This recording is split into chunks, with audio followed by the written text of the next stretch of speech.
Hello everybody, my name is Flowstep and welcome to tonight's episode of Tactical Tag Live, the Anomaly. This is going to be 2022 Season 2, Week 7.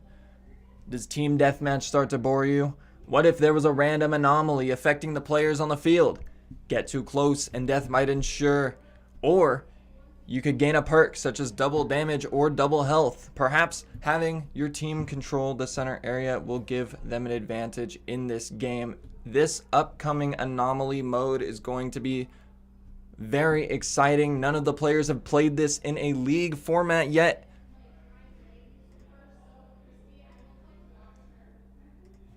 And we're excited to see that happen up in just a few moments. As always, we need to thank these amazing local businesses who have chosen to sponsor our league and our awesome players: E.Z Tiger, Sundance Espresso, Lone Star Ranch House Restaurant, Ray's Retail Meats, Yakima Family Fun Center, Design 47, and the Barn Door.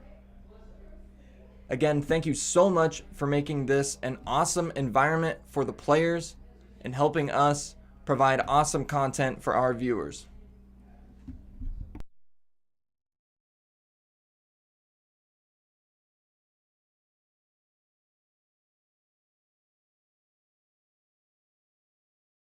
Now again, we're going to be beginning shortly. Up first is Moonshiners versus Contractors. It's going to be an exciting matchup for sure. Anything could happen. The Contractors have shown that they do have what it takes. This is their rookie season, and they are putting up good numbers so far. Now the Moonshiners, having struggled earlier this season as a veteran team, have an opportunity to prove themselves, to prove that their veterancy is going to distinguish them from the crowd. Regardless, two teams there with some very unorthodox strategies in their back pocket. We see Moonshiners commonly employing defensive strategies to great effect and then switching it up with some wild offensive pushes. Contractors, of course, with that very, very tight team play and excellent communication. We see them working on that constantly here at the Tactical Tag Arena.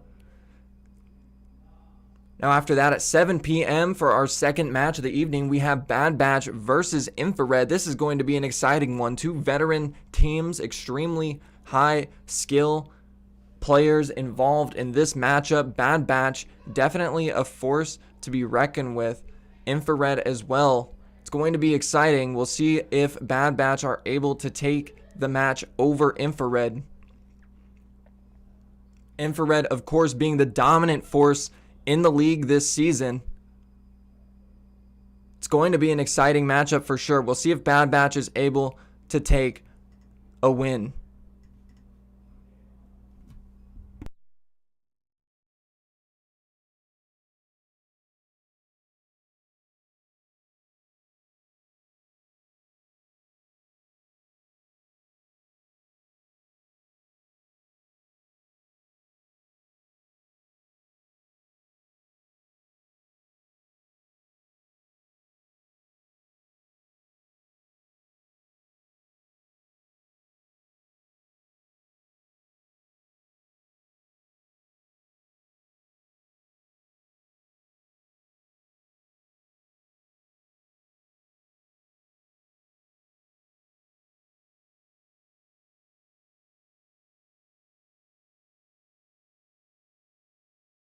The players are just finishing gearing up now and are heading into the Tactical Tag Arena. Again, Moonshiners versus Contractors up first. We're going to go ahead and transition to that gameplay.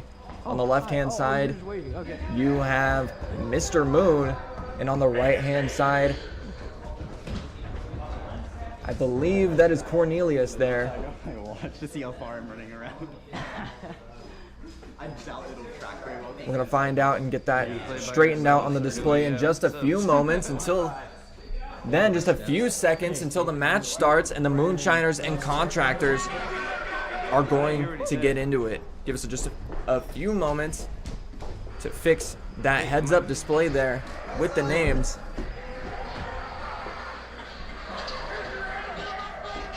Confirm that's certainly Cornelius on the right-hand side. SMG. SMG's down. Watch here, watch here. SMG, SMG.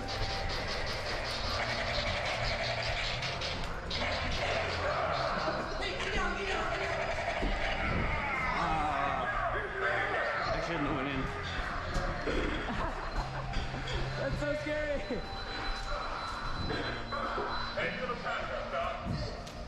Okay, let's do the 2-3 rollout. Mr. Moon trying to push through that center room, establishing a forward right-hand position at the blue ammo box. Cornelius is circling around the left-hand side, covering the stairs. Okay, ready? Cornelius pushing up. Blue's right-hand side is going to run into some trouble at the L wall. Cornelius push back. We got a gang of them. Looks like Cornelius caught in an engagement with Jake Sparrow. Is only able to knock him down to 30 HP. Jake Sparrow able to retreat safely with 2 kills to his name. We see Mr. Moon peek around that left-hand side and catch some damage. You get skipped? Mr. Moon, dangerously low on HP, is going to rotate back to that center pocket. Very safe location there. Ready? Shot. Watch out for the shotgun.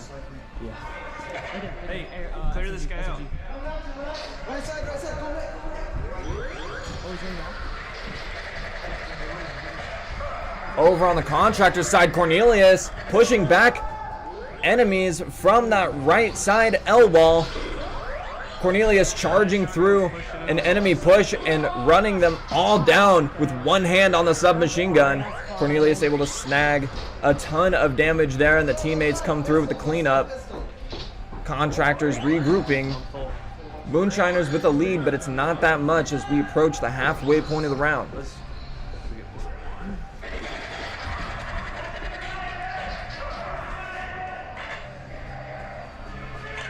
Contractors begin to stack up on the right-hand L wall in their back corner. Mr. Moon pushes up to the front right-hand side by the blue ammo box. Contractors, if they were to look across the catwalk, could definitely see Mr. Moon pushing. And it looks like Cornelius spies Zero, observing the Moonshiners pushing up that opposite flank. Cornelius lying in ambush is going to find a target. Nate the Great pushes around that L wall. Cornelius and Hermie the Elf lying in wait.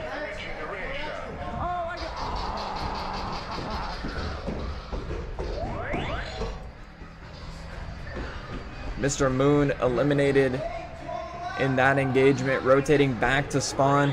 We can see Cornelius still hiding behind that L wall.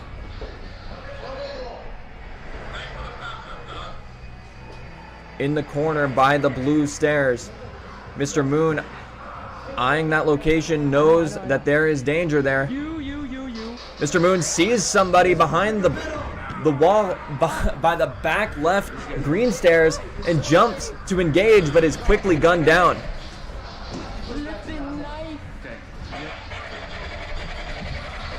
Bit of an exciting play. Mr. Moon jumping over the cover to land some shots. Unfortunately, it didn't work, and Cornelius is going to push back another assault by the Moonshiners. Contractors are going to even out the score. It's now 4-8, and the Contractors are very close to tying up this match.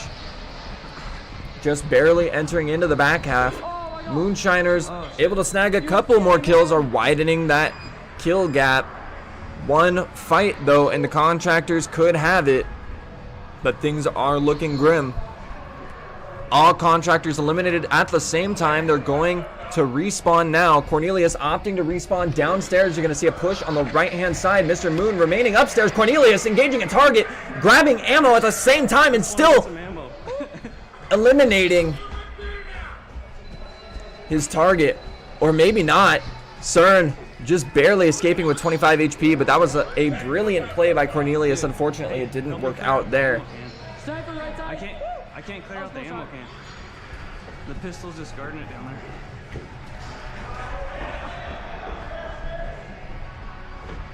just shy of 3 minutes on the clock, and Moonshiners have a comfortable lead. It looks like they'll get a equipment kill there. Contractors will. Moonshiners falling from 16 to 15 points. With 2 minutes and 30 seconds left, a 15-point lead is not as comfortable as you'd think. That is one bad team fight away from swinging into the Contractors' favor, and swing it appears to be Contractors Watch out, scoring a couple of points in the next engagement. Moonshiners locked at 15 points, but Contractors have crept up to 3. 2 minutes remaining, and Contractors are probably getting the feeling that they need to push in order to win this match. Need some range. Cornelius asks for range. Pistol. Somebody to establish an angle on those stairs likely. Cornelius peeks into the catwalk and takes some damage from the AR. Dude, freaking knife. He just reaches around a corner. Cornelius in a bit of a tough spot there. In the meanwhile, Mr. Moon, eliminated in that last engagement, is going to be rotating back around the right-hand side. Mr. Moon definitely favoring that right-hand side this match. Sitting inside of that forward pocket and really pushing that stair position on the blue spawn as often as possible. It's definitely one of the most powerful flanking routes in the tactical tag arena. Don't forget to And here shoot you him see in the Mr. Moon exercising it brilliantly. Moonshiners up 23 to Contractors, 0 points now. Contractors are going to swing that back to 22 to 2, 21 to 4. They need some very solid plays in order to steal this match out from under Moonshiners. Moonshiners seem to be in control right now. Contractors have been on the back foot for the most of the match. Contractors opting to hang out in the back right corner by that L wall. It's going to cost them a lot in the battle of attrition when they're always the one peeking and taking the first shot.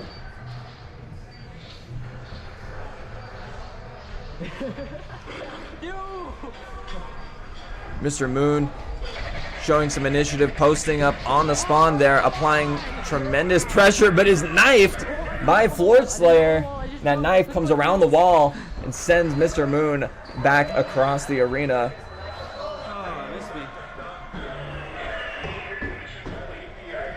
Cornelius catches a respawn at the very end of the match, but it's not in time. Moonshiners are able to take round 1 over the Contractors. Trying to get ammo twice.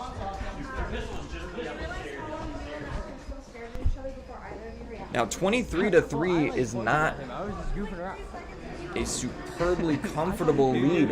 If I'm Moonshiners, I'm still thinking ways that I can polish up my strategy to avoid Contractors adapting. You can see Moonshiners opting for some very aggressive strategies there. Mr. Moon especially playing for that forward right-hand position on topside green. Very, very important place to control, to have your either your pistol or your shotgun stationed near that area.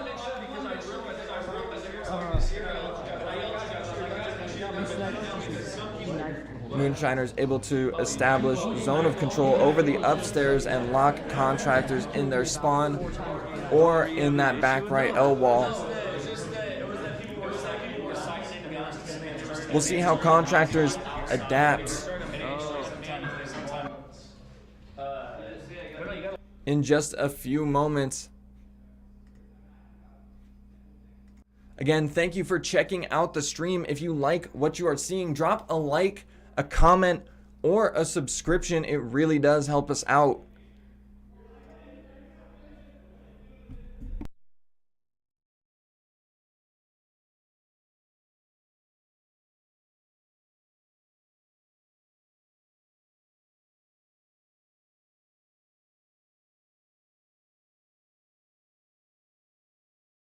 Once again, a huge shout out to all of these amazing local businesses who have chosen to sponsor our league and our awesome players. E.Z Tiger, Sundance Espresso, Lone Star Ranch House Restaurant, Ray's Retail Meats, Yakima Family Fun Center, Design 47, and the Barn Door. Thank you so much for your contributions to making this environment awesome for these players and for making this league an incredible experience for everybody involved.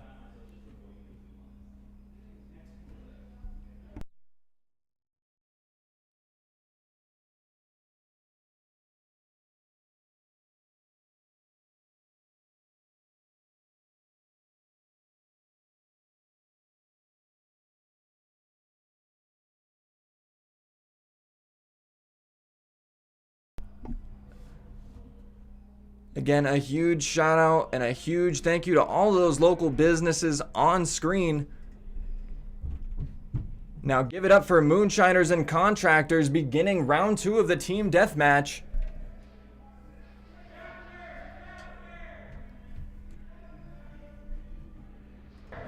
Yeah, I kind of figured. Remember, stay on the side so they can't. Pushing up the left-hand side, or attempting to, is Mr. Moon. Maybe looking for an angle on any of the Contractors, but not finding one. Okay, let's get to the white stairs over there. I kind of wanted to see. Moonshiners actually pushed up all the way across to green spawn from the top side. A very interesting play. Okay, ready? Hey, Jake. None of the Contractors appear to be upstairs at the time. Oh, they're in the corner. Okay. They're all hiding downstairs behind the corner L wall. Stay against the wall. Very, very interesting gameplay coming out of the Contractors, and as Mr. Moon tries to establish a flank, he's engaged by somebody at the bottom of the stairs. Now Cornelius and the rest of the Contractors are waiting anxiously for the Moonshiners push, and they are so far doing a good job of keeping it tied up at 1-1. First minute of the match is over and the score is tied. That is always good to see. It means it's going to be a very interesting round.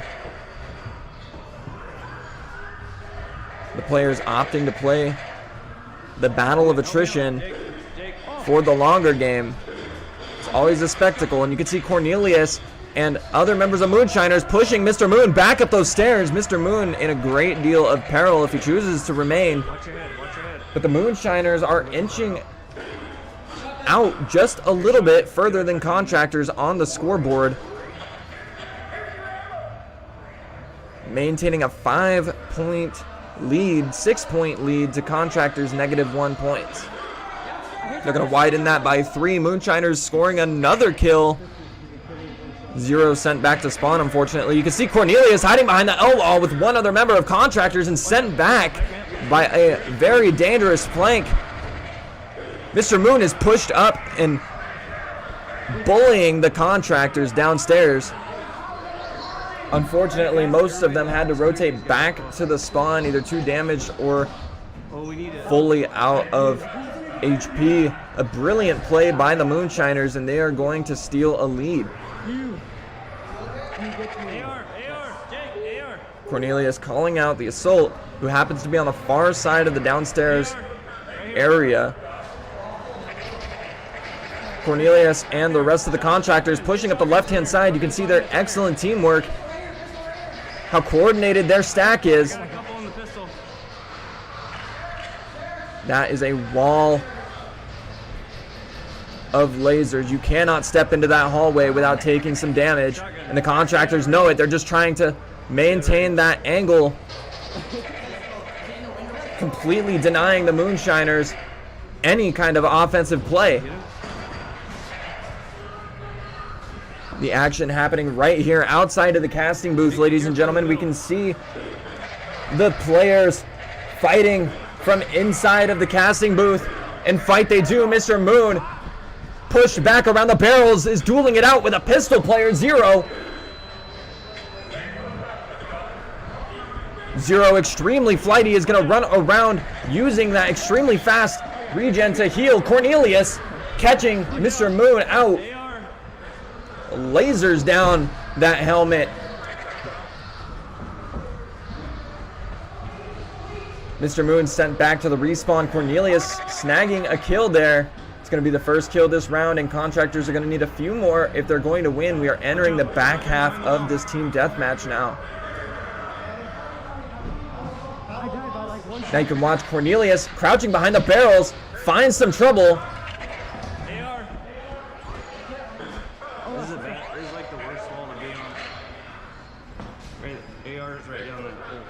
Cornelius recognizes that the players are in a relatively desperate position here. That is a difficult area to defend in. That mirror is a huge vulnerability. Mr. Moon and others pushing in and forcing Cornelius back around the right-hand side. Now you can see Cornelius pushing up with the assault around the right-hand side. Herman the Elf unfortunately tagged out in that engagement, but respawns almost immediately.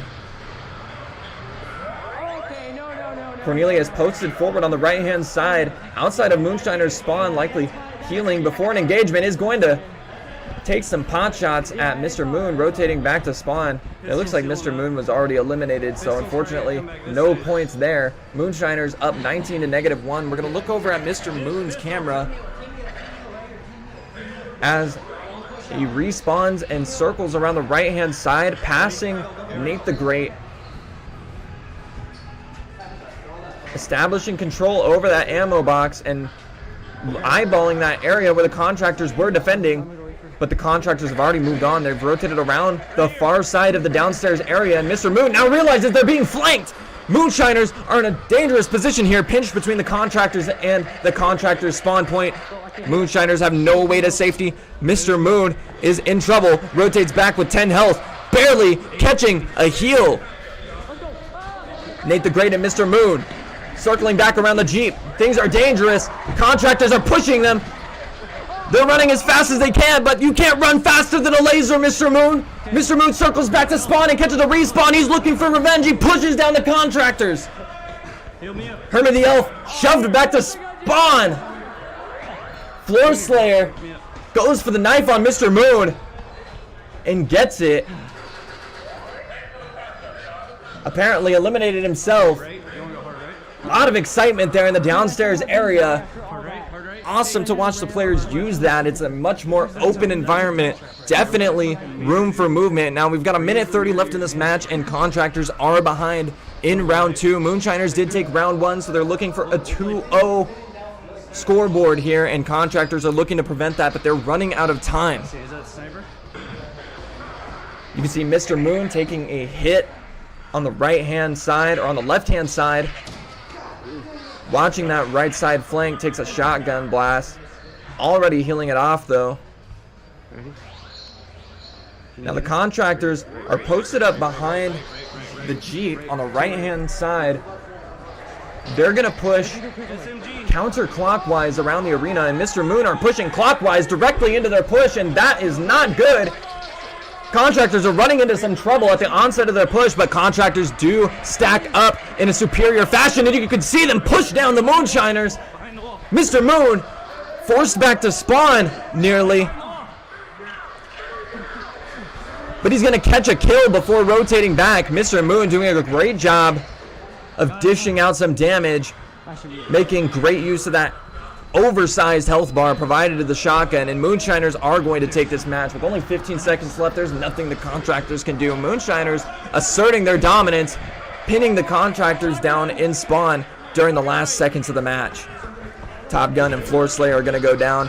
Cornelius fighting desperately from the spawn.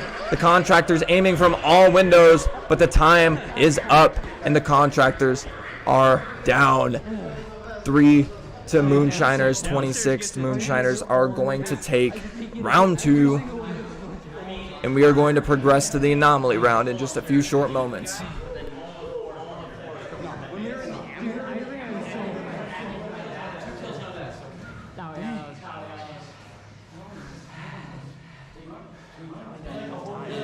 Now you see in that match the Contractors doing their best to adapt to the Moonshiners' play style, opting for a seriously unorthodox strategy of defending that back right downstairs L wall on the blue side. Blue having an L wall both upstairs and downstairs on the right side, making for some awesome defense, making some amazing defensive plays available. Blue definitely has some very, very open opportunities for defense, and blue is definitely the side that is superior when it comes to defensive plays. You can see green when players try to play defensively on the green side, generally speaking, they can be locked into their spawn. Green generally supports more aggressive play, and blue generally supports more defensive play. You see Contractors try to utilize that in the extreme here. Dude, I ran so hard that round.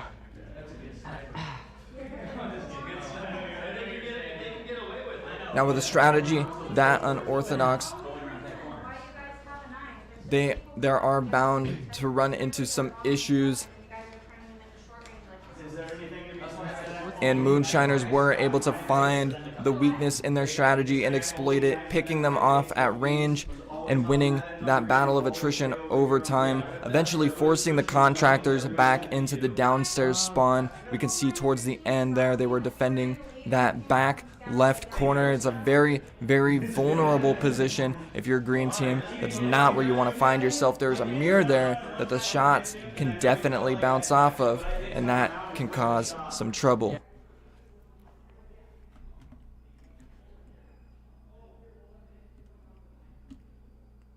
Now the next mode we're going to play is Anomaly. The players are very excited to try this out. Now the players for some time have been asking for a way to utilize the perk machine in the league and found a way. We have here at Tactical Tag, we present to you the Anomaly mode. It is a team deathmatch with a specialty device placed in the center of the map. The most kills will win. This device is found in the middle of the course, and after a time of 30 seconds, it will emit a random command. And that command can give players within range a variety of bonuses or detriments. Sometimes it could just be immediate health, but occasionally you'll get double health and be able to run through the entire enemy team. It makes for some incredibly exciting, incredibly unpredictable gameplay, and we're going to see how the players adapt to this new strategy and having to play around a perk machine in the center of the map. We'll see how lucky they get. I don't know what we're doing. Okay, so the hop-up device, it will shut up. Hop-up device, it will randomly. Now the players will be fighting for control of a device in the center of the map, but this device is inconsistently good, to say the least. Sometimes it can result in damage or instant death. If the machine happens to roll the radiation symbol, that is going to be bad news for anybody standing near it. Speaking of bad news, CERN from the Moonshiners sent back right off the bat, but Floor Slayer eliminated in return. Moonshiners up by 2 points because apparently Floor Slayer was eliminated by an equipment. Now to clarify, each kill is worth a 3-point swing, awarding 2 points to the scoring player and minus 1 point to the player that was defeated. Each time a player is defeated, they are going to lose a point, and equipment kills will do that without awarding the +2 to the player that used them. So anytime a player is killed with equipment, they are going to lose a point. That being said, each kill with an equipment is only worth 1/3 of a regular kill, encouraging players to use their primary weapon when possible. And speaking of using the primary weapon, Mr. Moon, you can see demonstrating excellently here the offensive pressure of the shotgun, just being a wall of health points standing in front of the enemy team.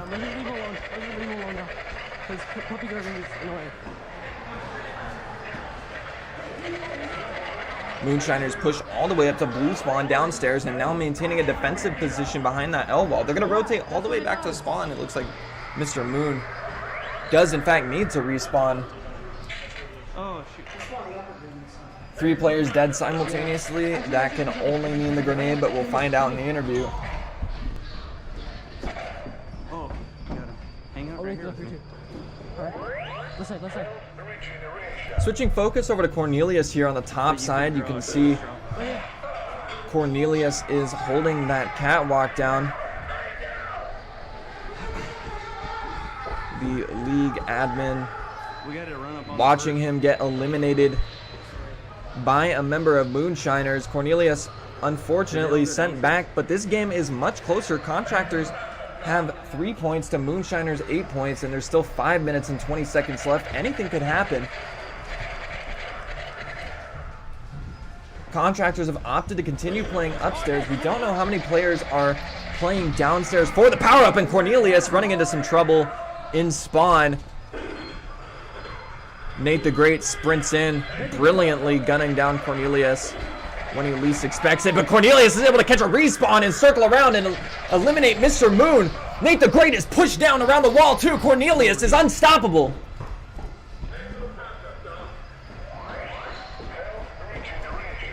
I think Cornelius thought they were eliminated there, but they were not. Unfortunately, Cornelius will be eliminated by Nate the Great around that corner. Nate the Great is everywhere. Wasn't he just on the other side of the map? Cornelius has to circle around for a respawn, so we're going to go ahead and check on Mr. Moon, who was pushed all the way up to blue spawn, watching the right-hand side. Mr. Moon pushed all the way up to the doorway, is looking for trouble, looking to exert pressure. Mr. Moon is confident that he could outbox anybody that the Contractors present. But that did not sound like a confident screech. Mr. Moon taking a couple instances of damage. Unknown if he's able to return any fire. We didn't catch anything on the camera. Mr. Moon pushing up towards Contractor's spawn sneakily. He's not going to wait for the spawn kill. Extremely polite. Rotates back around, finding cover, and waits for the Contractor to respawn. It's in the middle. Mr. Moon peeks the corner, but the Contractor's ready that time. Catches him. In the meantime, Cornelius, with a frantic push up the right-hand side into the L wall, looks to secure the ammo box, but it's not enough. Rotates back. Contractors now fighting for the downstairs area. Cornelius in spawn with other members of Contractors. It looks like 4 now completely eliminated. Floor Slayer hanging on with 50 HP, chilling in the window, looking for kills and doing a great job with the 5-2 KD ratio. Shout out to Floor Slayer for holding up the Contractors right now with their 5 points to Moonshiners overwhelming 22, and Moonshiners are looking to close this match out with a similar score, it seems. Contractors looking to prove that they have what it takes. Dude, I'm so low. They're going to need to win this match, the match afterward, and then the sudden death team deathmatch, but victory is still in the cards for the Contractors. And a push by Mr. Moon around the corner is stopped by a knife. Floor Slayer, excellent on that knife, demonstrating extremely good skill with the sniper class. Floor Slayer is an extremely proficient sniper. That is to be noted, players. Looking over at the Moonshiners, Mr. Moon is pushed up all the way to the right-hand side near blue spawn. Opts to rotate back behind the barrels, behind the netting. Mr. Moon pushes up to the corner and finds Zero. Pistol middle window. Zero eliminated without being able to eliminate Mr. Moon, but Mr. Moon on the while circling back is tagged from behind and forced to respawn. We can see Cornelius now defending blue spawn for the Contractors. Contractors have been defending their spawn for a while, for pretty much the entire back half of the round. Closing in on 1 minute and 30 seconds left now. Contractors are desperate for kills. Things are not looking good for them in this match, and if they lose this round, they are going to lose the set, and Moonshiners are going to take it. They're up 44 to Contractors -3. Contractors are going to need a few consecutive teamfight wins in order to succeed, but anything can happen. Nate the Great spring an incredible 10-2 performance. Unbelievable, 11-2. Shout out to Nate the Great. Definitely an exceptional player there. You can see Mr. Moon pressuring with a shotgun. Catches out Floor Slayer. 2 beautiful headshots. Able to just barely dodge the knife. You see the head movement. Mr. Moon's camera just narrowly dodging that knife. Mr. Moon catches another member of Contractors off guard and is eliminated by the flank. Wait, did you shoot him?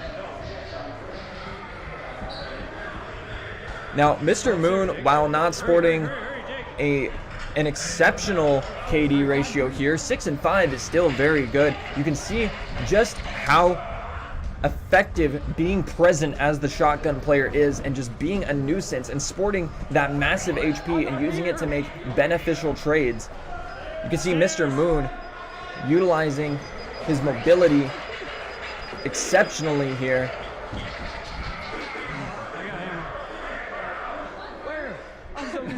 Peeking for one shot, hiding, peeking for another shot, and winning every single trade is the shotgun's MO, and Mr. Moon does that very, very well and lets the team clean up, winning those battles of attrition.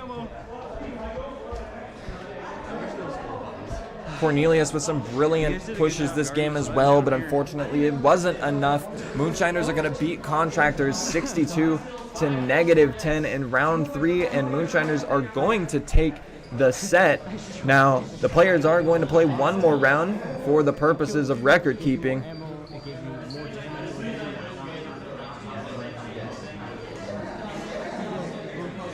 Good games. You're savage on shotgun. In order to keep the stats accurate during every game, the players do play 4 rounds, regardless of who wins during every set. Moonshiners have taken the set, but Contractors could still take this last round. They do have one more opportunity to redeem themselves here.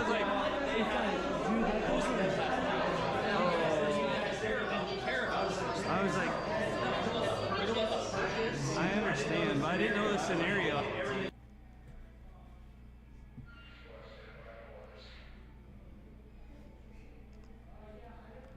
The players gearing up for one last round of Anomaly.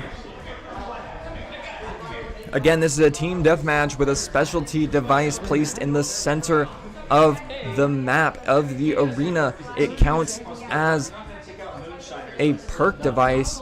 Every few seconds it's going to emit a random command that is going to give them double damage, double health, or immediate death.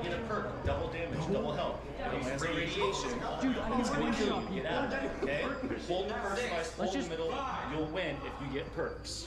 Cornelius getting some excellent advice from Chris, the league organizer. Mr. Moon pushing in directly, rotating upstairs immediately. Opting to rotate upstairs immediately instead. Cornelius catches the push and is sent back. Now Cornelius pushing up the up the left-hand side with the rest of the members of Contractors, might be looking to mirror the strategy of locking the Moonshiners in, but Moonshiners don't want to play that game. They've rotated upstairs, and they've actually rotated all the way over to green spawn, and now the Contractors are at a major positional disadvantage. Cornelius is in a dangerous spot. There are no escapes from there. They're waiting for that perk device that is situated right there on the floor. They are going to get a pickup. Who knows what that was? Cornelius able to fire back, but it's not enough. Now, we don't know which players are getting which power-ups. Hopefully we'll have that changed in the future. Jake, where are you? Looks like a small systems bug with the scoreboard as well. We'll go ahead and try to get that fixed for you as soon as possible. Mr. Moon respawning with the rest of Moonshiners right now. Cornelius hanging out near the perk device.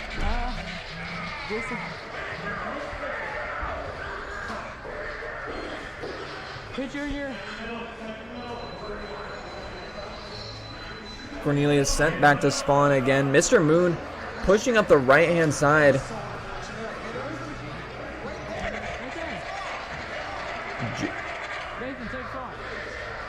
Now the pistol for Moonshiners being forced out yet again. Mr. Moon unfortunately not taking point in that engagement.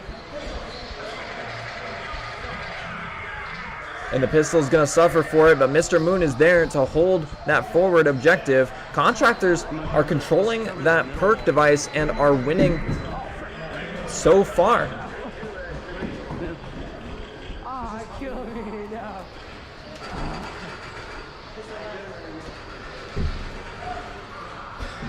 Dude, how are you kicking it that fast?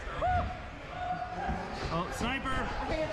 Now match timer reads about 5 minutes and 20 seconds. Contractors are up by about 5 points. This is contradictory to the earlier matches we saw. Contractors looking to play that perk device extremely Check the time. dedicated this round to standing on top of that and collecting as many perks as possible, and it does appear to be paying off.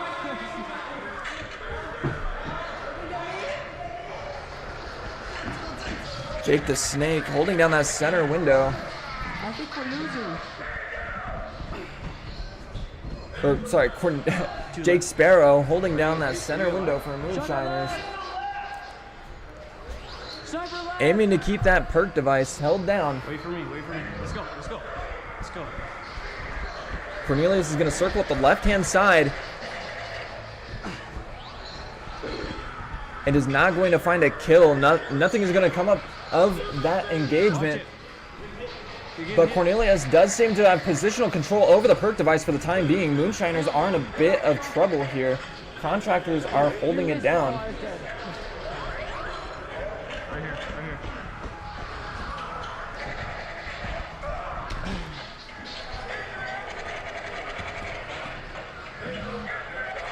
Right, hey, left. Hard left. Trust me. Let's go. Everybody hurry. Contractors rotating all the way back around the spawn to the left-hand side are pushing up, looking for a fight. Cornelius sent back. Is not able to join the team for the push. We don't know how that went. We don't have the full scoreboard available here. Cornelius unfortunately sent back yet again. Mr. Moon Same time. pushing up Ready? Go out. the right-hand side of the downstairs blue spawn. Gonna take cover behind that L wall and grab another heal.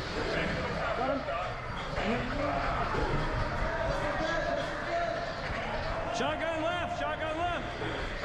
Call out the time. Mr. Moon sneaking up on a member of Contractors. That would be Floor Slayer, and getting a nice headshot there. Moonshiners are going to swing this back in their favor. There's about 3 minutes left in the match.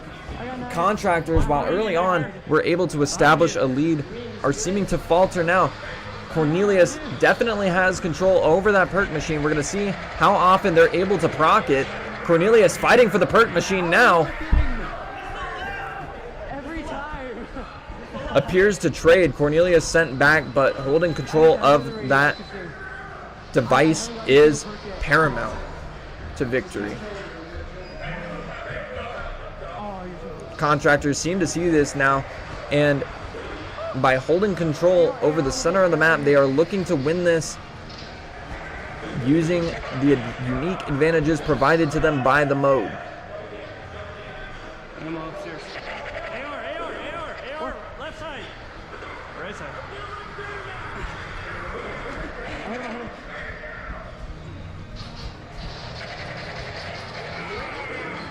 Now Cornelius looking for some action around the Jeep. Is going to find a frantic gunfight, does win it.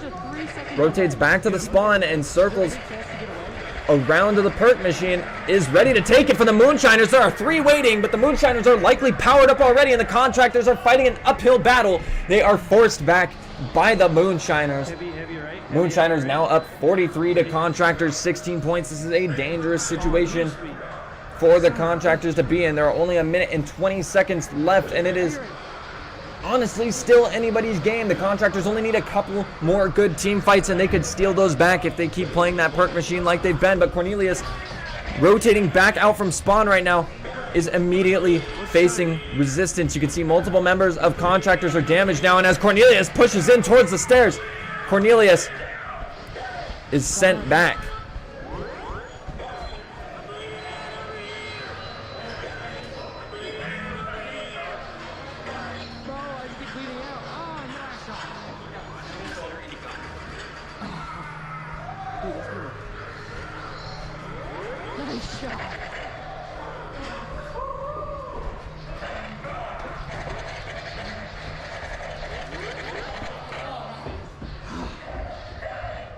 Cornelius looking to defend green spawn, has taken up a position behind the L wall on the right-hand side near the downstairs green spawn, just looking to hold that Jeep.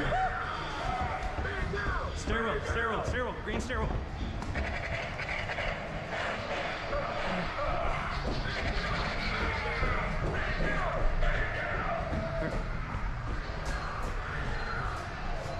Cornelius finds a fight, but it's not going to be enough. Moonshiners just barely taking that one out from under Contractors. Unfortunately, they didn't have that in the first half, but Moonshiners were able to take control of the perk machine. I got messed up downstairs. And over the long run, won the match, again through that attrition-focused gameplay.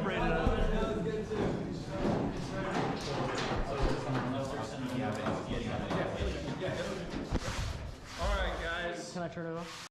This has been a very, very interesting match, especially on behalf of the Moonshiners. We are seeing here a development in their style of gameplay that is different from the usual. Moonshiners definitely being a lot more cautious in their approach and more willing to play that battle of attrition rather than just exercise constant rush down strategies. But we did see that awesome rush towards the end of that round. I believe it was round 3.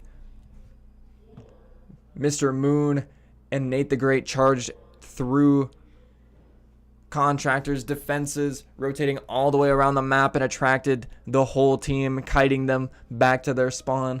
Quite a bit of excitement there. If you like the content and you like what you're seeing, go ahead and drop a like, a comment, or a subscription if we've earned it. It really does help. Up next, we've got Bad Batch versus Infra-Red, so don't go anywhere. In the meantime, we're going to go ahead and try to get a post-match interview set up for you. We'll be right back.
All right, everybody.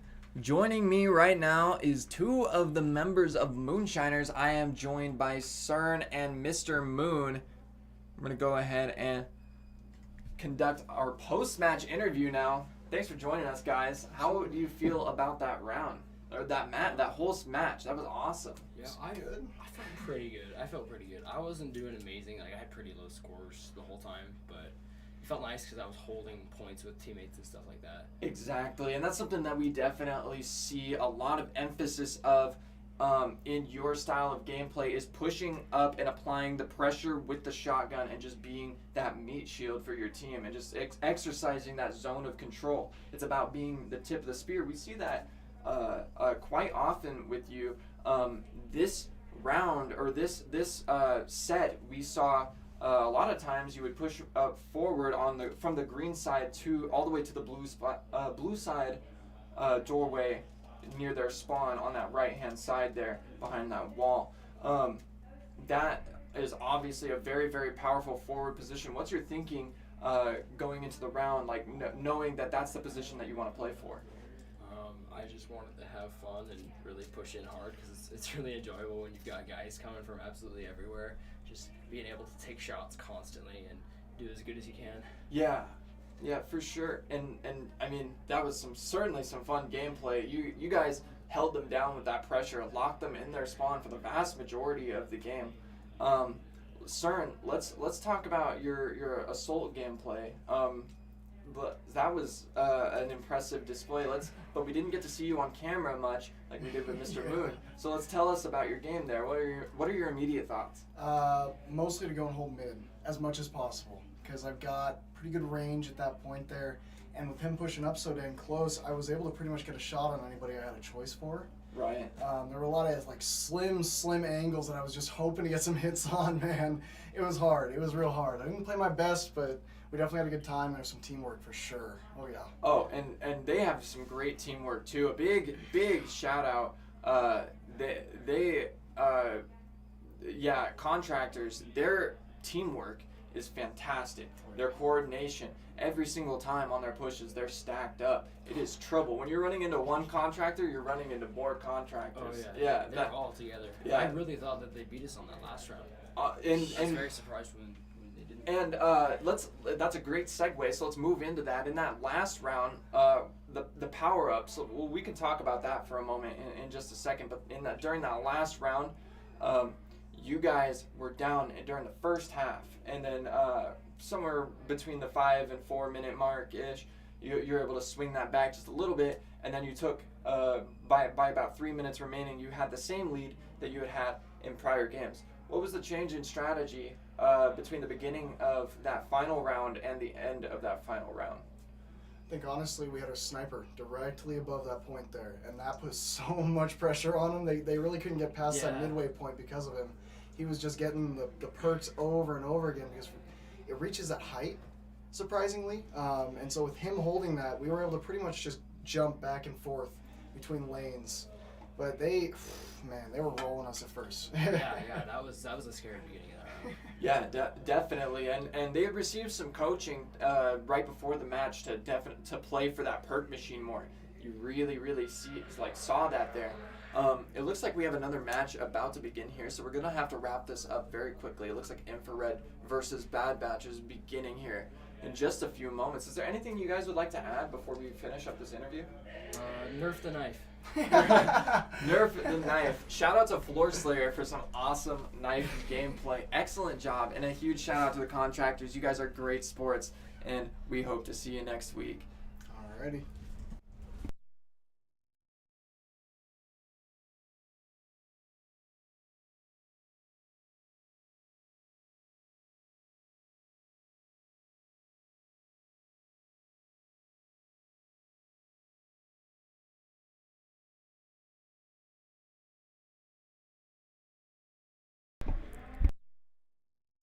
And here we go, joining in a little bit late, Infra-Red are 15 seconds into their round versus Bad Batch, and you can see on the left-hand side, we have Infra-Red playing for the blue team and Bad Batch playing for the green team in round one. We're going to go ahead and get the camera names fixed in just a few moments. Right side,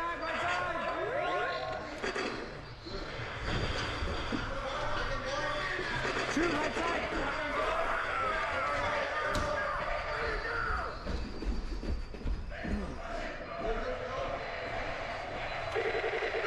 So there's 3 over here and 2 over here.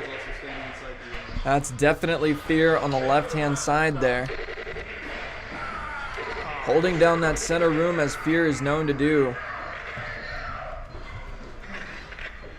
I got sniped right outside. Fear exerting that zone of control over the center area, but has to turn and deal with a threat. Looking to push through that door. He's gone. Still left side, and there's Now on the right-hand side, it looks like Bad Batch is unfortunately forced to play with only 4 players.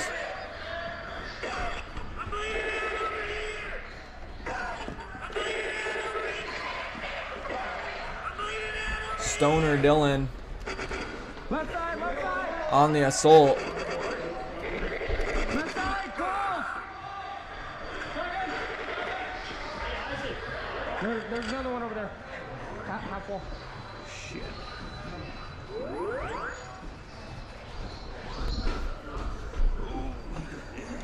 Now Fear positioning himself again in that center room. You can see this becoming commonplace amongst the pressure-oriented players. You see Fear able to easily control that center room and boxing it out with 2 members of Bad Batch. Fear easily cleaning up. A startlingly accurate play from Fear. 2. Owl and Civilitant eliminated extremely rapidly. Infra-Red up 35 to -16, an astonishing score difference so early in the round. Bad Batch are definitely in trouble.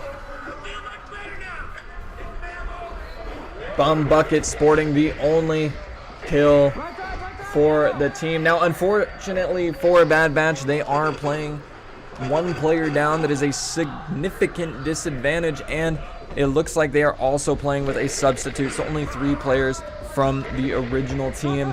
It's bad news for Bad Batch, especially when they have to go against Infra-Red, the dominant team in the league. Local liability at low HP, sent back finally for the 2nd time. All of Infra-Red sporting massive KD ratios at this time. Bad Batch are going to need to plan a new strategy if they want to win. We're closing in on the back half of this round, and Bad Batch need to take more advantage of the advantages offered by Greenside. Submachine gun on me! Submachine gun on me! Whew, that was close. If I were Bad Batch right now, I'd be grouping up and looking to make pushes up that right-hand side. Establish a forward position on the blue spawn and force them to play from the back foot. Infra-Red right now with so much pressure, able to just keep Bad Batch locked down and spawn. Fear exerting that zone of control over every single entrance to the green spawn, and this is exactly what you don't want, is somebody positioned in that window.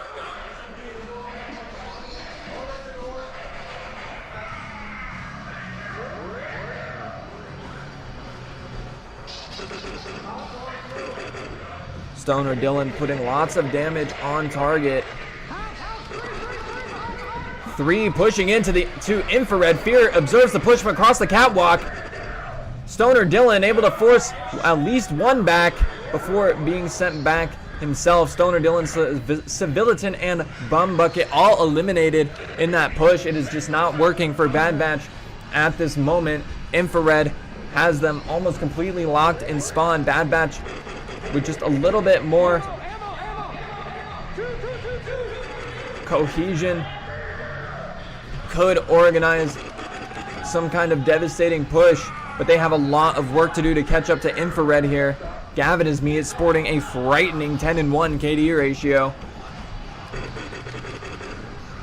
Pistol on the other side of this wall, in this hallway.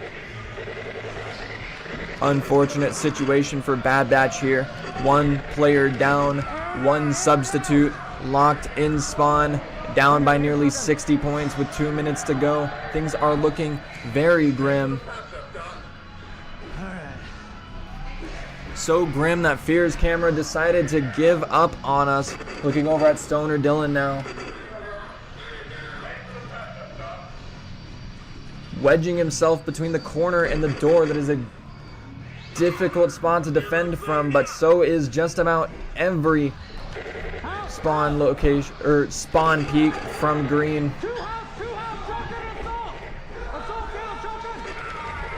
Multiple angles on green spawn are going to ensure that Stoner Dylan gets chipped down, rotating outward without some teammates. Unfortunately, Bad Batch are just unable to formulate a push here. Things are looking very, very grim. There's one in this hallway. For Bad Batch. And meanwhile, Fear is pushed up the right-hand side from blue. And a push from Civilitan does lots of damage to Fear and another member of Infra-Red, but is not going to confirm any kills, and unfortunately Civilitan was sent back. Stoner Dylan trading some shots with a member of Infra-Red, grabs the ammo and rotates back behind the wall. Stoner Dylan putting some excellent shots on target. You can see the headband light up, and that is going to mean a kill. I was trying to fill their ammo and I died. Stoner Dylan swings the score back just a little bit, but with 40 seconds left, there is no chance Bad Batch is going to take this round. They're going to have to hope for maybe a little bit of strategy change from Infra-Red in round 2, or a strategy change from themselves, and maybe just a little bit of luck. But if there ever was an underdog tale, we have one here. Bad Batch going to lose this round for sure. Next round, they definitely have a chance to come back, but it is certainly an uphill battle. Infra-Red being the dominant team in the league, and Bad Batch playing with 2 of their regular members out and only 1 substitute. Bad Batch forced to fight with only 80% of a team. Makes things very, very difficult.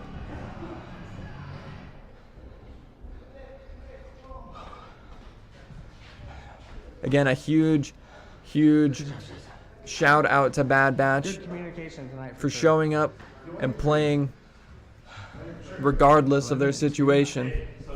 Excellent sportsmen.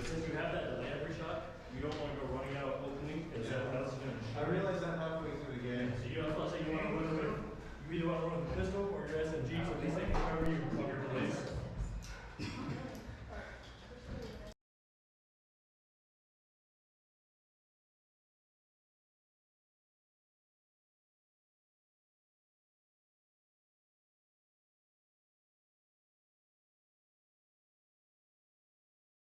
Again, another gigantic shout out to Bad Batch for playing this match and fighting this uphill battle regardless of the situation. Bad Batch are some excellent sportsmen and some awesome people. They're always fun to have here in the interview room.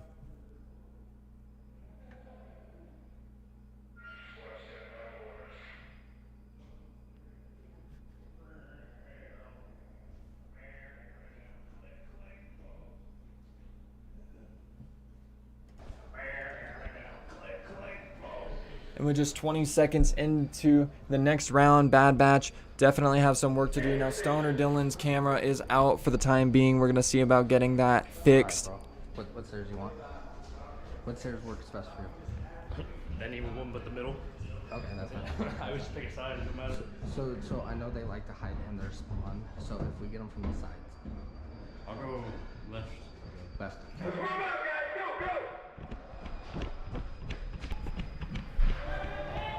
Starting us off here, Fear pushes directly up the right-hand side. Looks for the stairs straight away. Certainly an aggressive play. Fear pushes the first member of Bad Batch down inside of the spawn and now has an angle inside of the blue team spawn. Looks like this very, very aggressive play is paid off, and now Fear has a very powerful offensive position. Most of Infra-Red running pretty low on health here. You can see Bad Batch have lost a couple members already, but Infra-Red are vulnerable to retaliation, and retaliate they will. Bad Batch are able to even it out. The score is now 1-1, with plenty of kills having been traded on either side. One more kill swings it to Infra-Red's favor, bringing us to 3-0 in favor of Infra-Red. But Bad Batch certainly doing a much better job this time around. Now, again, blue is the side that lends itself to defensive play. So with a numerical disadvantage, Bad Batch may have a chance just playing on the back foot.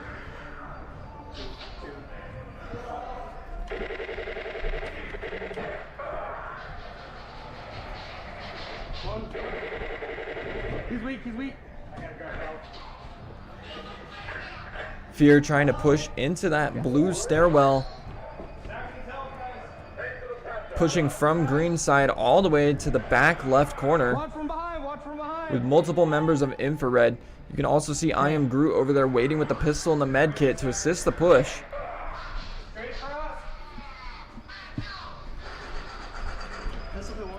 Stoner Dylan's camera is still down, but sporting a 2 and 2 KD ratio, Stoner Dylan has obviously changed up play styles quite a bit. 3 and 2 KD ratio is going to bring Stoner Dylan into the positive, making him the first member of Bad Batch to claim that so far.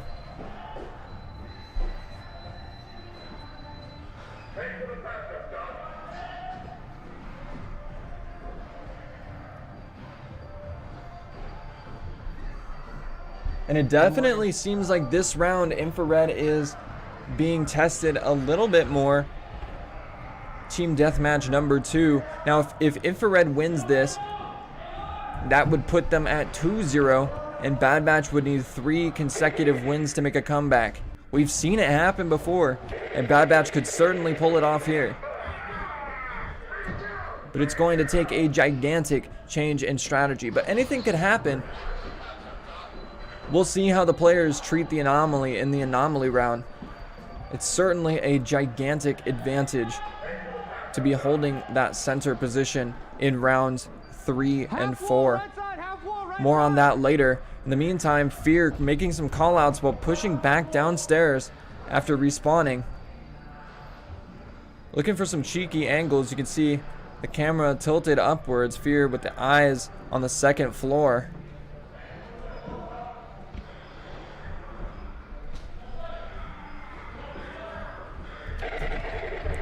Fear finds a member of Bad Batch directly around the corner. Behind me, Gary. Stoner Dylan peeks out and puts a ton of damage onto Fear. Fear retreating and is left with only 30 HP. I Am Groot seems to be in some kind of trouble, being knocked down to 80 HP. That's a huge shot. Fear making a call out for pistol left side. Owl caught out, rotating around. You can see one other member rotating around that L wall and being caught as well. Stoner Dylan pushes down Fear. Dang it.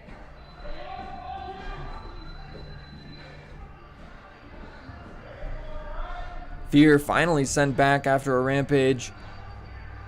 But Infra-Red is definitely being pushed a little bit harder this time. Bad Batch is giving them a much better game.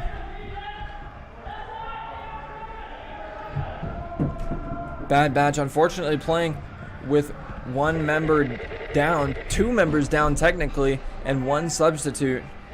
Now Grenade's gonna go out. Unknown how many players it takes out, if any. More on that later. With 3 minutes left in the round.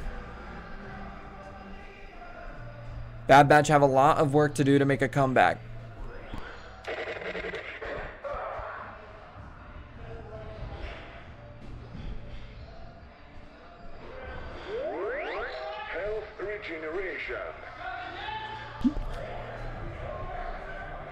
Fear on the right hand side playing very patiently. Slowly progressing up those stairs. Does catch a member of Bad Batch off guard. Looks like Civilitant sent back. Caught out of position taking that stair corner. A little bit too wide. Pistol left side stairs. Pistol left side stairs.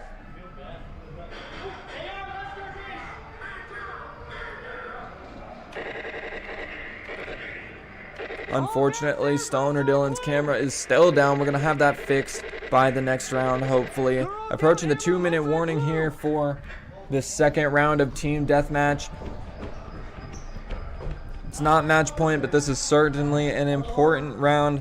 Infra-Red, if they take it here, they will need only 1 more victory to take the set.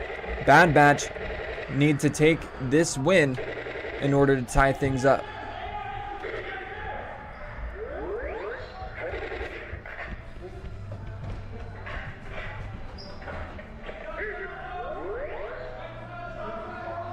I think they're up.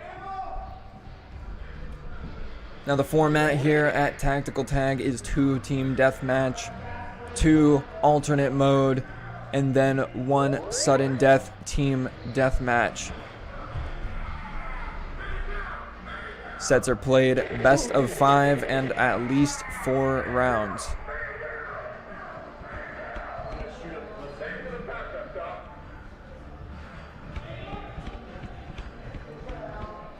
Now each kill is worth a 3-point swing, awarding 2 points to the scoring player and subtracting 1 point from the player that was defeated. An equipment kill is worth only 1/3 of a regular kill, only deducing the point from the player that was defeated. Speaking of defeated, Fear pushing up directly to the center window, does not care about Bad Batch hanging out in their spawn. He's going to put that damage directly into Owl nonetheless. Owl sent back to respawn. Fear doesn't care. Fear's upstairs, circling back along the left-hand side wall, waiting to rotate, already ready for the next play. Little do they know there are only 10 seconds left in the round, and Infra-Red are going to take this one quite handily as well.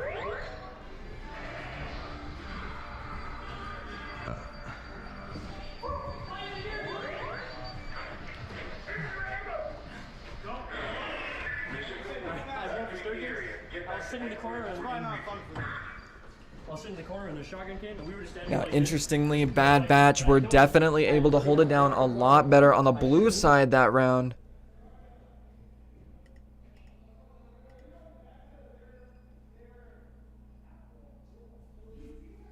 In just a few short moments, we're going to go ahead and brief the players on the Anomaly.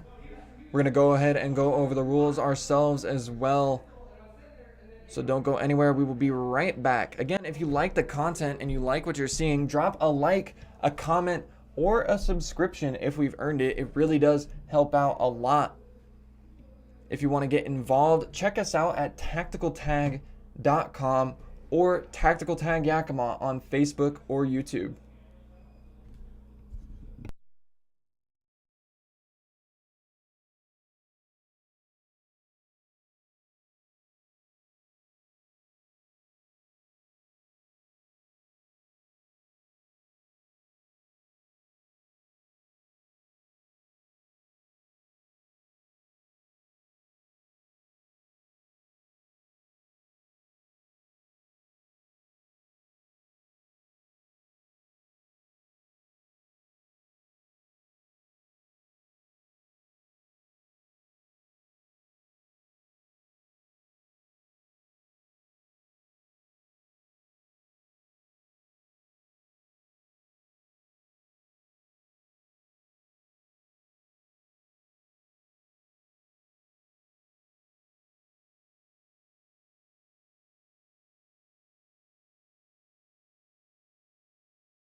Alright, just a short update. It looks like the players are finishing gearing up and being briefed on the new mode. We've already fixed Stoner Dylan's camera, so we're definitely going to have some gameplay from Bad Batch this round.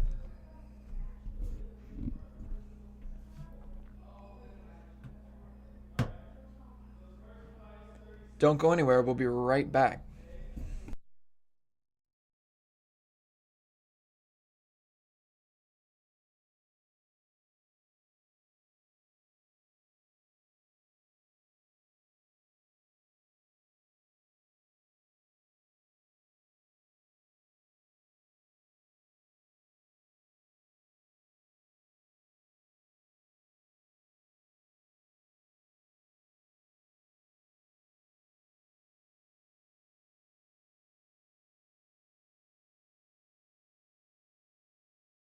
Big shout out to all of the local businesses you see on screen here.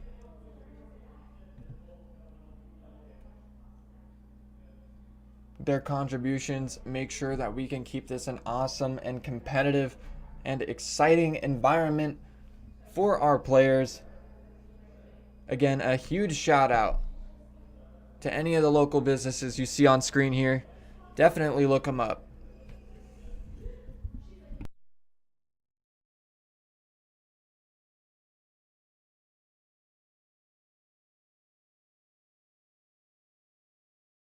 All right, the players are gearing up for the next round. Real quick, we're going to go over the rules. Anomaly is essentially a standard team deathmatch, except your timer's only 6 minutes, and there is a perk device in the center of the map. This is an exciting game mode that I know a lot of players have been asking for, a method of using the perk device in League, and here we have it positioned in the center of the arena downstairs. This is going to provide a major advantage for players that are able to hold it down. It is going to, after a set amount of time, either deal double damage, double health, or immediate death. But enough talking about the new mode. We're going to get into our first round of Anomaly.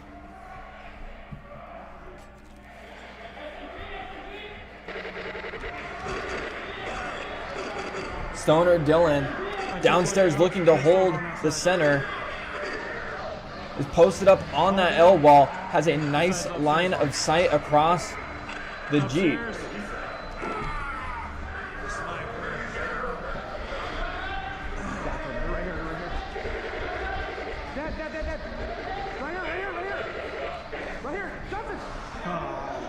Fear getting pushed down.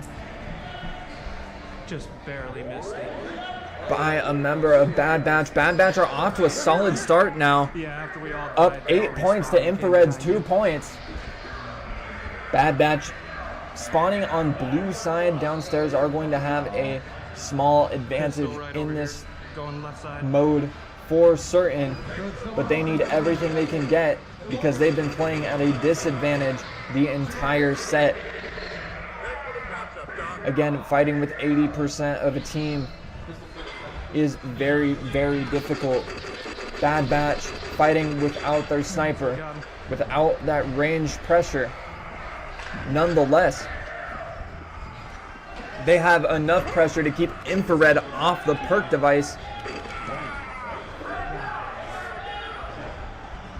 Bad Batch sporting 9 points to Infra-Red 6 points. Infra-Red are only 1 kill away from closing that gap, but Bad Batch will not let them, widening it first to 7 and 10, then 8 and 11, and maybe a couple of equipment kills, shaking up the totals there.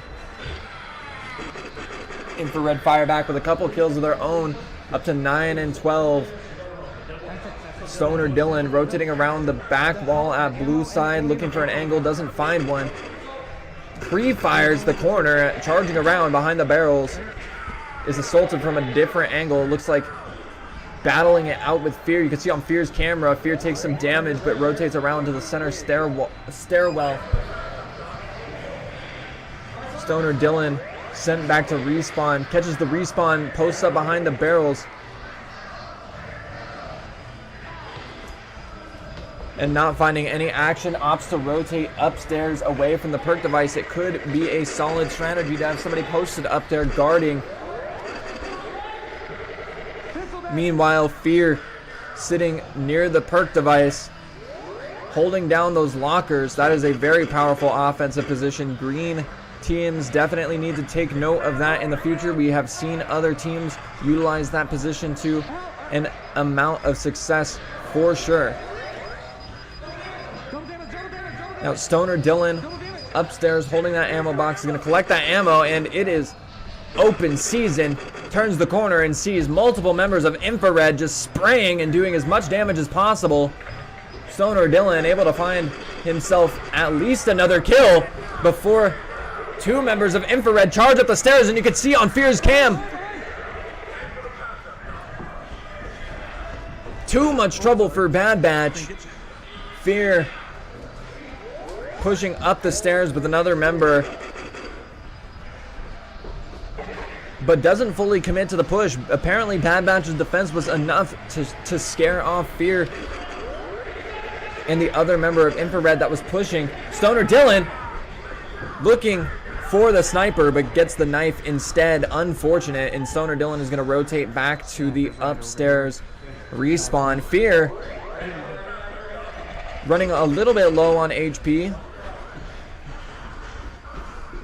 but healing up quickly. Moves to control the center room. Looks like somebody moved to take some shots at Fear, but Fear says no, fires back. Stoner Dylan pushing into the upstairs top side center room. Fear says no, will not let Bad Batch have any control over that center room, and Stoner Dylan is sent back to spawn.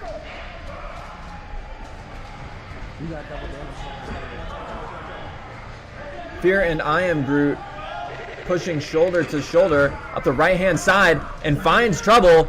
Multiple members of Bad Batch chilling in the spawn waiting for a push, but Infra-Red came in from the off angle. I Am Groot and Fear walk into Bad Batch's spawn and deal a ton of damage. Fear at full health, ready to fight upstairs on the catwalk. Looking down onto the perk machine now.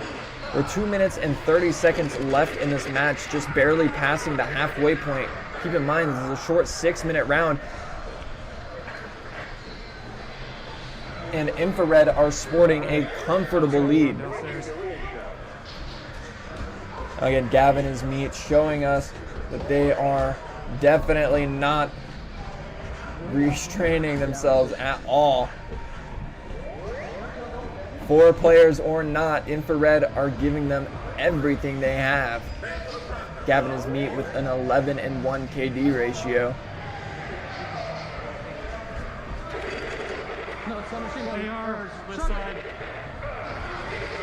Infra-Red definitely not the kind of players to disrespect their opponents with an easy round.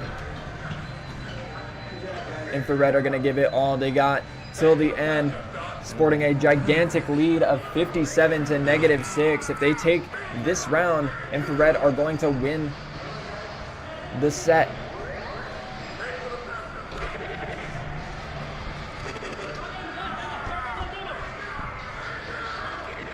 Stoner Dylan pushing up past the casting booth as soon as he turns that long, as soon as he turns the corner around that long wall, taken out almost immediately. Fear and Infra-Red now have very, very solid control over the downstairs area. As Fear's demonstrated, Infra-Red basically has free reign over the top side. I Am Groot positioned upstairs, we know for a fact, over by the ammo box. Bad Batch are in a difficult position here, but they are fighting hard.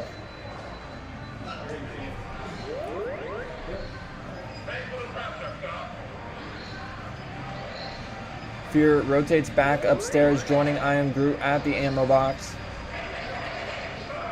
Stoner Dylan pushing up the right-hand side with Civilitan. They trade shots, but the firepower from Infra-Red is overwhelming. Civilitan is sent back almost immediately. Stoner Dylan hangs out for a few more rounds, but doesn't even get to empty his magazine. 10 seconds left, and it definitely looks like Infra-Red has this match with a score of 83 to -13. That is a gigantic lead. Infra-Red, very, very well done. Unfortunate luck for Bad Batch again. Extremely good sportsmen showing up and playing even a player down, even with a substitute, versus the most difficult team arguably in the league.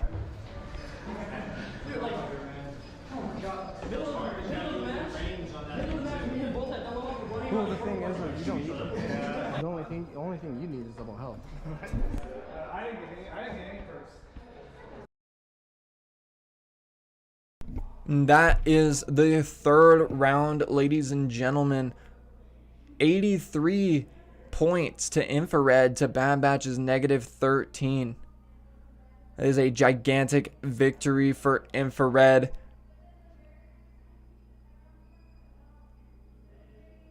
And in a way, a victory for Bad Batch. They fought that one very, very honorably. Bad Batch are incredible sportsmen.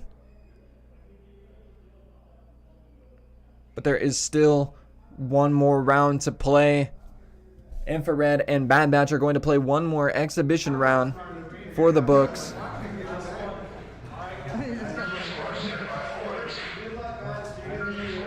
Now, this round is not going to do anything to determine league standing.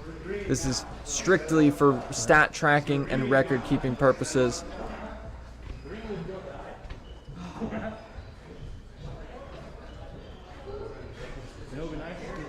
Bad Batch, don't be disheartened. That was a very, very tough battle. And they have one more tough battle ahead of them. Bad Batch with one more opportunity to prove that they can slay a giant. Infra-Red is looking to 4-0 once again.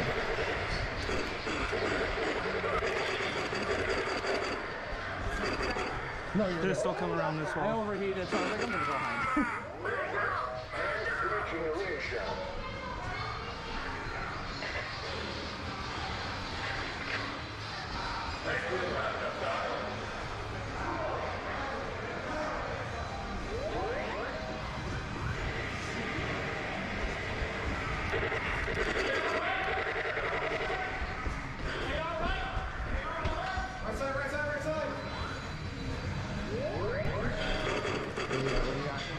Infra-Red with control over the perk machine in the center. With blue spawn, they are definitely going to have a defensive advantage over that position. It's a question of whether or not Bad Batch can utilize the offensive advantages that being on green side provides.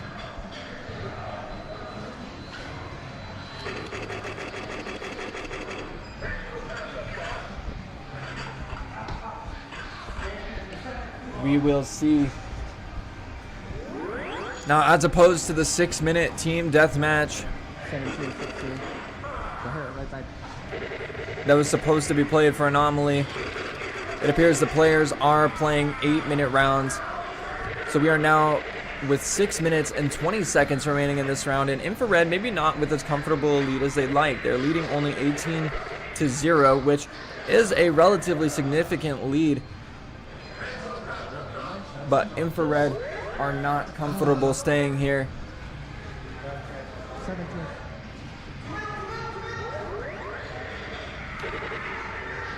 And Bad Batch refused to be trapped inside a spawn. Pushing out just a little bit. Stoner Dylan holding that angle, waiting for a push from Infra-Red. Finds damage on at least one player. Stoner Dylan moves to cover a retreating teammate, but is almost eliminated. Reduced to 60 HP.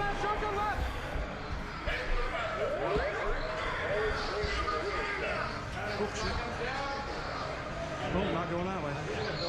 Fear posted up near the perk device. Just waiting for another perk. Infra-Red with 4 members now stacked near that wall.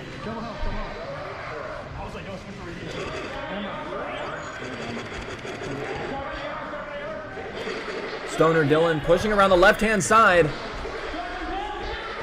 Finds some trouble, is unable to defend himself. Unfortunately, Stoner Dylan made to rotate back. That is a very vulnerable side. If you're green, you definitely want to push quickly up the right-hand side if possible to defend against a trap in that position. Pushing back through the side with the mirror is a dangerous endeavor. Bad Batch definitely know what they're doing though, and you see them fan out from the opposite side of the spawn, pushing out past the Jeep, and unfortunately Stoner Dylan not able to stick around for the rest of the fight, but the rest of Bad Batch seem to hang in okay. Infra-Red with a score of 50 to Bad Batch's -13. They're on track for 100 points if this round continues.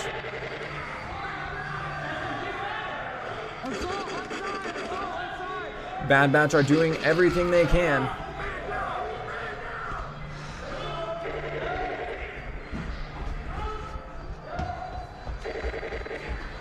Stoner Dylan looks for another fight with a member of Infra-Red and is sent back, opting to rotate upstairs as opposed to staying downstairs.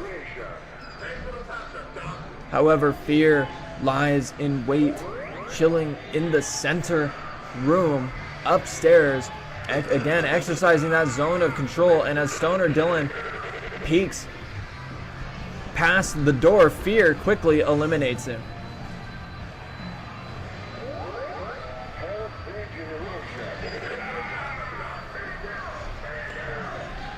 An exchange beautifully caught on camera there. However, in the next exchange, Fear is sent back to respawn. Bad Batch are able to snag a kill.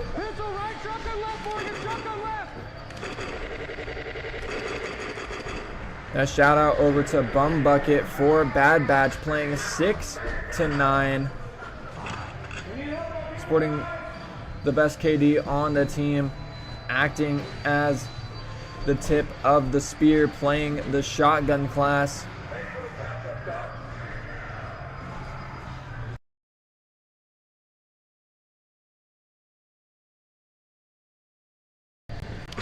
Meanwhile, over at Infra-Red, Gavin is me dominating with a KD of 16-4. I am Groot with 12-2 and Fear 10-4.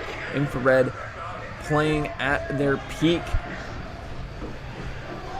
and Bad Batch finding themselves unlucky at a very difficult time.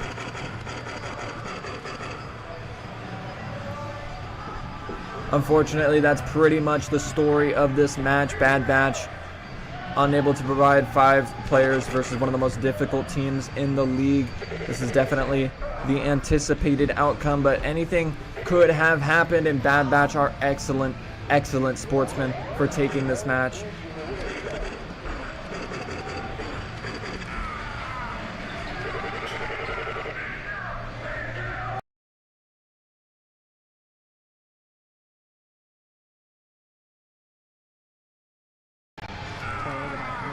Their excellent positioning. If there's one thing that Infra-Red definitely has, it is positioning and timing. Players like Fear and Envy are always in the right place at the right time, and you never know when you'll turn the corner and I Am Groot will be standing there with his pistol aimed at your forehead. Infra-Red showing us their dominance today, aiming to take 100 points in this round. We'll see if they can do it. They have about a minute left. Infra-Red at 84 points.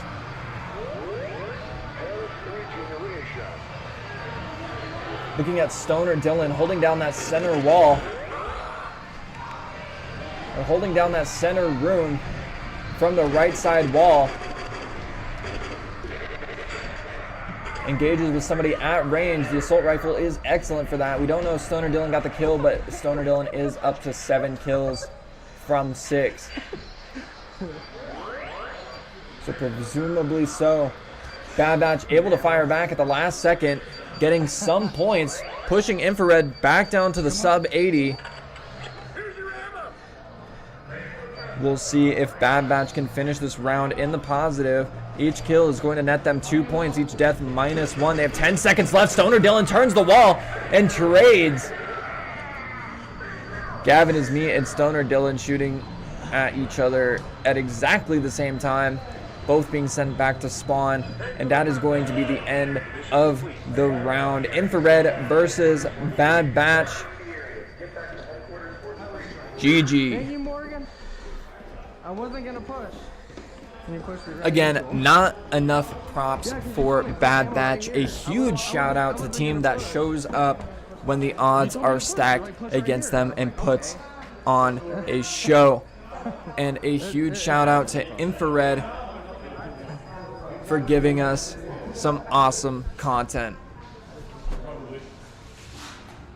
Infra-Red playing a very, very good game. Bad Batch playing a good game as well, but it's not enough, unfortunately, when you are outnumbered. Very unlucky. We're going to go ahead and get their thoughts on that shortly. We're going to transition to a post-match interview. We're going to see who we can get in here for that. Stay tuned, and we'll be with you in just a few moments. If you like the content, drop a like, a comment, or a subscription if we've earned it. We'll be right back.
All right, everybody, we are back, and I am joined by Bad Batch and Infra-Red. Here I have multiple members of both teams. We're going to go ahead and let you guys introduce yourselves. We'll go ahead and start with Civilitan. There I am. All right. Yeah.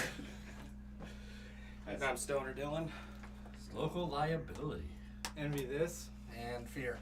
Awesome. And so we're joined by 5 of some of the most awesome players here at Tactical Tag. You guys are awesome because of your sportsmanship today. Thank you so much for playing this game. Down 2 members. Let's talk about, we could maybe talk about that as much as you guys like, but let's go ahead and talk about the experience of playing down a player. What was the talk before going into the match? Because you guys were playing actually down 2 players, right? You had 1 missing, and then you had to play with your substitute as well. Yeah, and then we were minus a sub as well. So. And shout out to your substitute. What was their handle? Bum bucket. Bum Bucket. Yeah. And they played pretty well as Did well. pretty good. Yeah. Well, I mean, my goal was like every other day. I just come in, I trash talk them, I get in their heads, and then they're like, "Oh, I'm gonna kick that little short guy's butt." So, what's yours? What was your plan? Since we didn't have a sniper, we could actually have the whole team play super aggressive instead of having to protect the sniper. Yeah. And it worked out pretty well. Yeah, and we kind of worked out.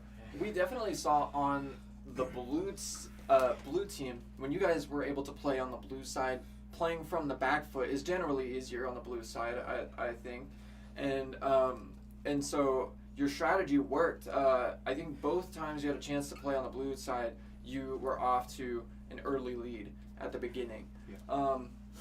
So clearly you guys opted for a more defensive strategy when you were outnumbered. Let's talk to Infra-Red Union for a moment about what that means for your offensive pressure. Well, obviously, you're going into this match, given the circumstances, what were your plans?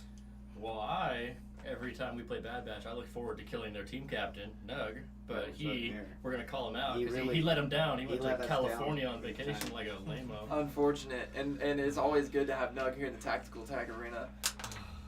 Unfortunate. That's my whole battle plan, is just kill that guy every time. Kill Nug every time. Every time. I even try to do it sometimes. I try to help you do it sometimes. I killed him once today. It's a team effort. It's really just everybody versus Nug. Yeah, pretty much. He doesn't know it though, so don't tell him. Okay, yeah. He's not watching. We'll cut that.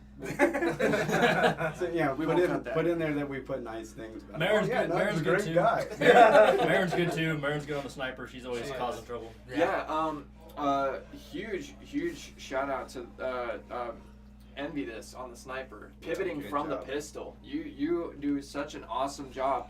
Your positioning with the pistol was so stellar last season, and we're seeing you translate those skills over to the sniper. Are there any tips you would give to other sniper players with it being one of the most difficult classes to play, and especially given the more difficult hardware? I know we've had some hardware issues this season as well. Is there any advice you'd like to offer to the other players in the league, or maybe it's any prospective players looking to come into Tactical Tag?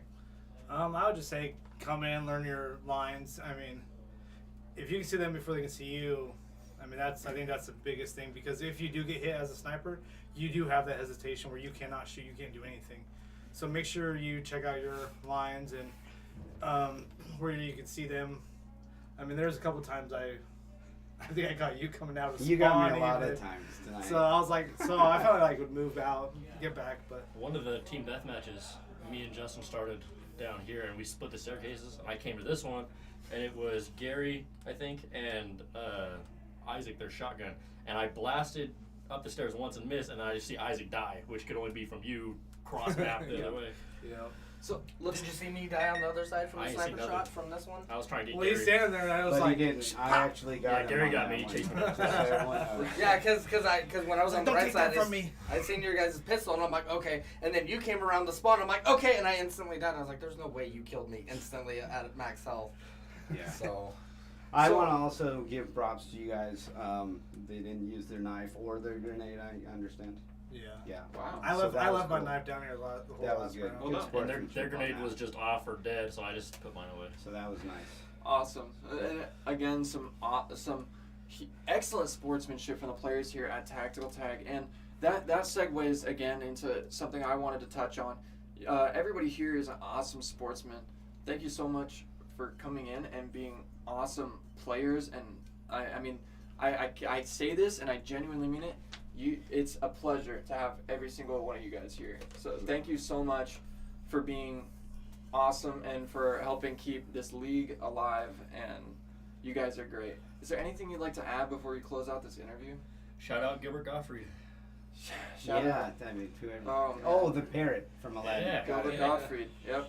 Give He's- shout outs rest to in you peace. for announcing. You did a great job on the first match. I heard some real excitement in you, and I was like, "Whoa, what's going on in there?" So that was real cool. I don't know what it was this time. I'm assuming it was just way above. I was flashing every time by the I window. went to work today. I worked my day job today. Well, thanks guys. you've been awesome. It's getting pretty hot in here, so we're Right. gonna close out this Oh, yeah. interview. I'm sweating more now than I was when I was playing. You guys are awesome. I'll Everybody turn it everybody down. watching right now, Please do. thank you so much for checking us out. Thank you so much to the sponsors you're going to see on screen in just a moment for making this an awesome experience for these players. If you like the comment that you're seeing, the content that you're seeing, drop a like, a comment, or a subscription if we've earned it. Or if you want to get involved, check us out at tacticaltag.com or Tactical Tag Yakima on Facebook or YouTube. Again, thank you so much for tuning in, and we'll see you next week.